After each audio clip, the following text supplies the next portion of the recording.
Hey y'all, welcome to 5 Minute Bible Study, where a 5-minute daily journey through the Bible can change your life. Now, Jesus has come into the picture. We met John the Baptizer yesterday, John the Baptist yesterday. Now Jesus has come into the picture to be baptized. Here from chapter 1 of Mark, verses 9 through 11.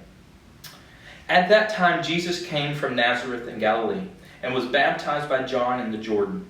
Just as Jesus was coming up out of the water, he saw heaven being torn open and the Spirit descending on him like a dove. And a voice came from heaven and said, "You are my Son, whom I love. With you I am well pleased." So Jesus has come from Nazareth in Galilee. Nazareth is in the northern part of Israel. It is up in the Galilean countryside. And it's really kind of in a rural, hick town part of Israel. The commerce, the city life, everything, the religious life, all took place down in Jerusalem, in Judea, in the southern part of Israel. But up the north, you had a lot of Roman cities up that way. Sepphoris is one of them, and some others. You had a lot of pagan influence up in the Galilee, in the northern part of province of Israel. In the southern part, it's more Jewish because you're closer to the temple. So at this point, Jesus comes from the north, he comes to the south, he comes into the Judean countryside, he comes to the Jordan River, and he meets his cousin, John the Baptist, and he goes to be baptized by him. Now, in the other Gospels, there's this interesting conversation that takes place between Jesus and John. But here, Jesus goes to John. You got this quickness that happens in the Gospel of Mark. There's no time for the discussions. There's no time for the debating between John the Baptist and Jesus. They're moving quickly and quickly and quickly. Like I said in an earlier study, the word immediately is used over 40 times in the entire Gospel. It's used almost 20 times in chapter 1 alone. And so the writer is just telling us, look, we're moving forward, we're going straight, we're going as quick as possible to get this story out. That's one of the reasons why also in the Gospel of Mark we don't have a birth narrative. We are not told a lot about we're not told anything, in fact, about Jesus'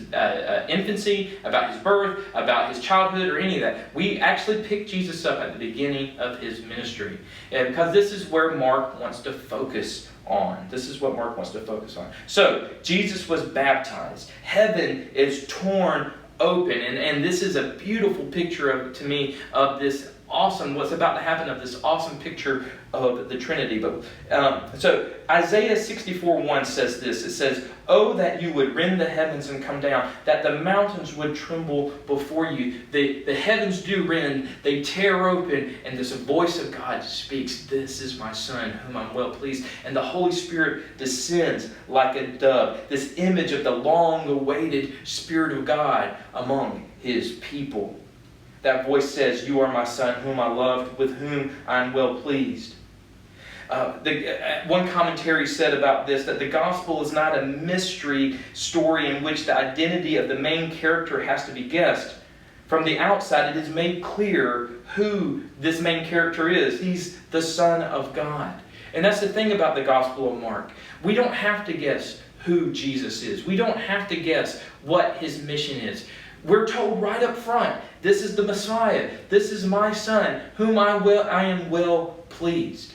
That is one of the beautiful things that's one of the beautiful things about this gospel, is that we know from the outset who Jesus is. Now you got to remember, this gospel is written in the mid-50s AD. It's written after the resurrection. So it's got this resurrection lens to it. It spends so much time talking about the death and the resurrection of Christ that these other parts, these beginning parts, they're important for the gospel writer. They set the story for the gospel writer. They set up the plot to get to the resurrection. The resurrection is the key here. Here's the Son of God, the Messiah, who has come to take away the sins of the world. We are also introduced to the idea of the Trinity, not by word. You'll never see the overt word, the Trinity, in the New Testament anywhere in the Bible.